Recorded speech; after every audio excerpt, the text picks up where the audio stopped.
mulai kembali masuk ke Indonesia, tapi setelah kemunduran dari Gubernur Bank Indonesia, rupiah langsung melonjak ke 18.000, mendekati 18.100, mulai tekanan jual mulai kembali. Tapi tekanan jualnya ini kalau kita lihat di dalam hari Kamis dan Jumat, ini mulai nggak yang tadi ascending triangle, dan ini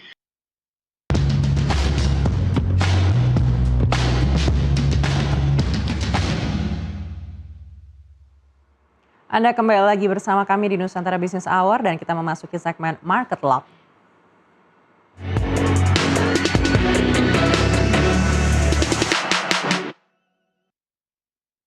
Sebelumnya kita ulas kembali posisi IHSG di penutupan sesi sebelumnya. Pergerakan IHSG berhasil bertahan di zona hijau hingga akhir perdagangan sesi pertama, menguat 0,48% ke level 6.216,28. Penguatan didukung hampir seluruh sektor dengan sektor bahan baku memimpin kenaikan sebesar 2,25%, disusul properti 1,48%, utilitas 1,37%, dan consumer non-primer 1,12%. Meski demikian, laju IHSG masih tertahan oleh tekanan pada saham-saham perbankan berkapitalisasi besar.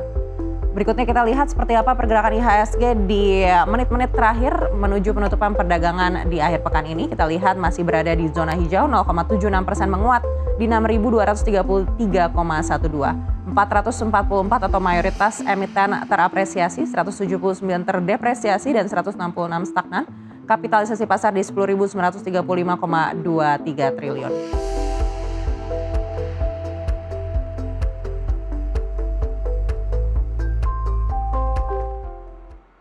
Dan untuk membahasnya kami tersambung dengan Henry Wijaya, Financial Educator Manager Sukor Sekuritas. Ya, Pak Henry, melihat pergerakan IHSG yang masih melanjutkan penguatan, besar apa IHSG di sisa-sisa menit perdagangan ini akan ditutup happy weekend?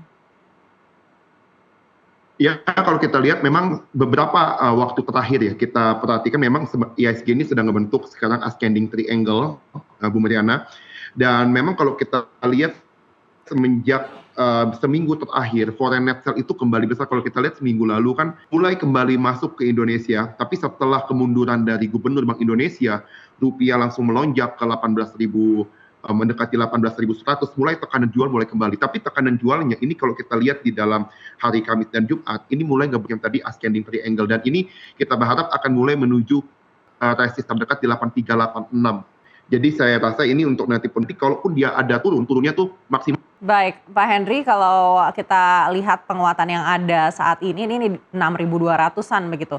Di pekan depan menurut Anda apakah masih akan melanjutkan penguatan dan di titik mana resistennya dan juga akan didukung oleh sektor-sektor apa?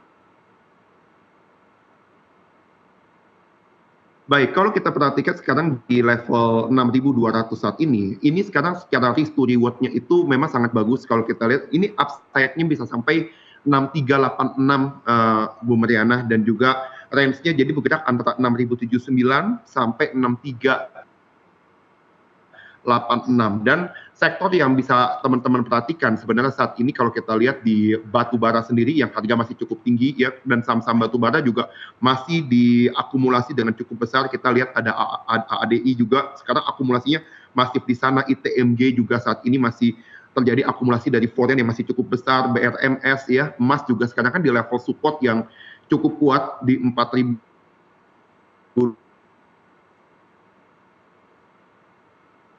ons, dan kita lihat kalau ini sampai dia breakout harga emas, maka ya sektor emas juga bisa akan menopang karena masih cukup besar. Banking masih akan menjadi pemberat yang cukup besar ya di IHSG, Bu Mariana. Baik, sentimen apa yang harus kita perhatikan di pekan depan dan apakah investor secara psikologis saat ini juga masih menunggu data-data dari Asia dan juga Eropa?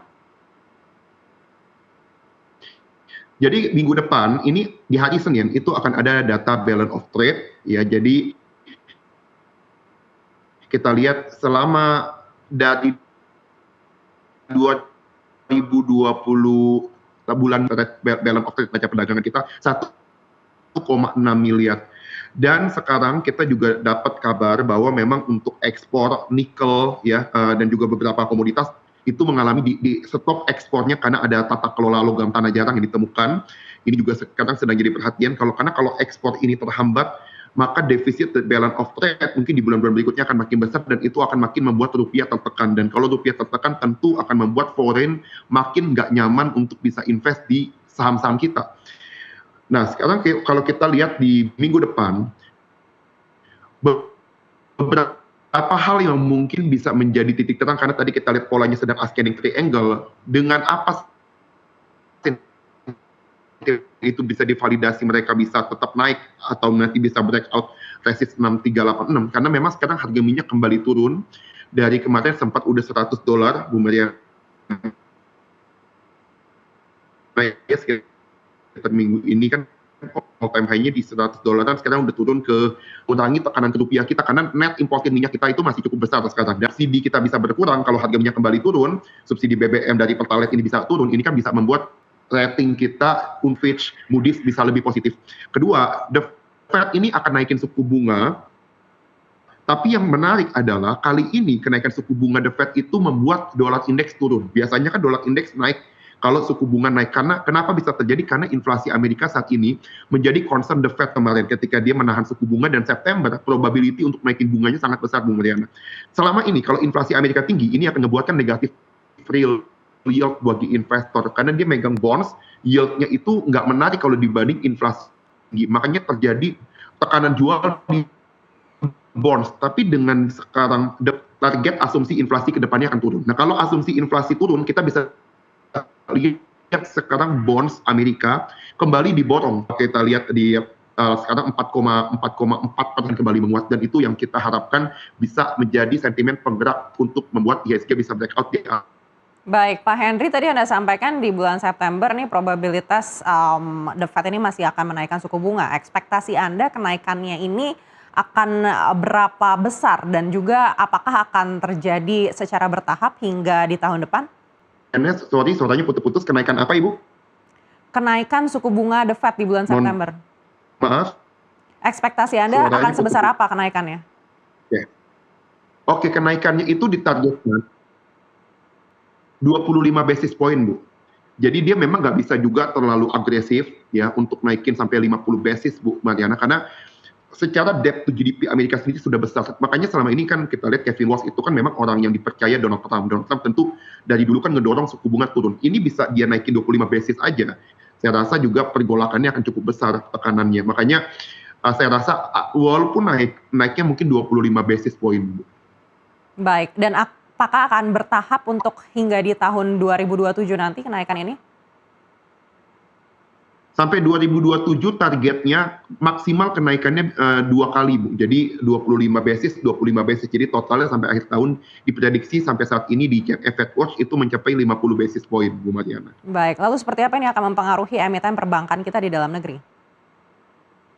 Jadi kalau misalnya sampai ini suku bunga Amerika naik, nanti kan yield obligasi Amerika ini akan turun karena kan tadi kita lihat bahwa The Fed mulai serius untuk mengendalikan inflasi dan dia tidak ikut tekanan dari Donald Trump yang ingin mangkas suku bunga. Dan kalau yield Amerika turun, kalau benar rupiah ini bisa balik lagi di bawah 18.000, tentu foreign akan masuk kembali, Bu, dan itu akan sangat menguntungkan banking. Karena satu, nanti Bank Indonesia nggak perlu naikin bunga lagi, ya. Terus juga kalau kita lihat dari sisi foreign flow kalau masuk, tentu dia akan cari, terutama kalau dari sisi passive fund, mereka cari yang punya dividen yang stabil dan juga free float yang besar. Dan itu kan memang bisa diakomodir sama sektor banking. Makanya banking akan menarik ketika memang suku bunga Amerika ini potensi akan dinaikkan, Bu. Baik, saat ini secara valuasi seperti apa untuk saham-saham emiten perbankan kita, terutama yang big caps?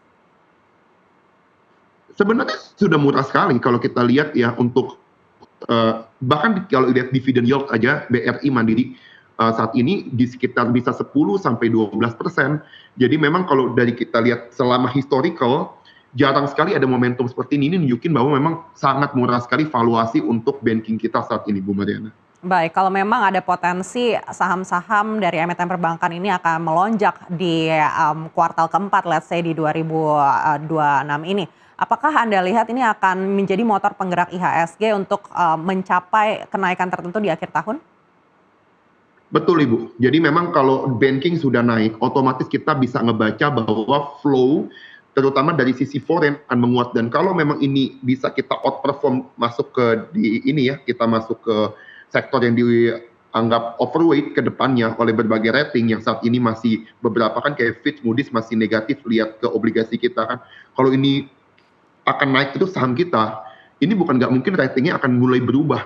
karena dilihat Indonesia jadi punya potensi, kepercayaan investor boleh mulai kembali naik kembali, dan itu akan membuat nanti ke saham-saham di luar banking pun akan diuntungkan, Bu. Akan mulai terdorong karena sentimen risk appetite ke marketnya akan makin meningkat. Baik, Pak Henry, kita akan jeda sejenak untuk sama-sama melihat seperti apa penutupan perdagangan di sesi kedua pada akhir pekan ini. Kita lihat IHSG ditutup terapresiasi 0,8% di 6.236,12, 437 emiten menguat, 193 melemah, 159 stagnan, dan kapitalisasi pasar di 10.947,03 triliun. Pak Henry, kalau kita melihat saat ini IHSG di 6.200-an, tapi secara resiliensi Anda lihat seperti apa pertahanan IHSG dan berapa target Anda di akhir tahun? Di akhir tahun kita punya target di sekitar 7.600 lah, Bu. 7.600 untuk targetnya di akhir tahun, dan kalau sekarang dalam jangka pendek ini yang harus ditutup ada dua, Bu. Pertama, kalau mau ascending triangle ini di breakout, artinya demand-nya kuat, bisa solid, itu butuh di atas 6.400. Setelah IHSG melewati 6.400, target kedua tutup gap, Bu, di 6.700. Nah, ini kalau gap udah ketutup, walaupun ada koreksi ke depannya, koreksinya itu dianggap akan sangat sesaat dan kita bisa melihat IHSG akan mulai masuk ke dalam fase rally kembali untuk menuju ke 7.600, Bu. Baik, 7.600 di akhir tahun. Sekali lagi terima kasih Pak Henry sudah bersama kami. Sampai jumpa lagi di lain kesempatan. Dan informasi tadi menutup Nusantara Business Hour kali ini. Bisnis bukan sekedar tentang keuntungan, tapi juga membangun nilai, menciptakan dampak, dan bertumbuh bersama menuju masa depan yang lebih baik. Saya Maria Anaka.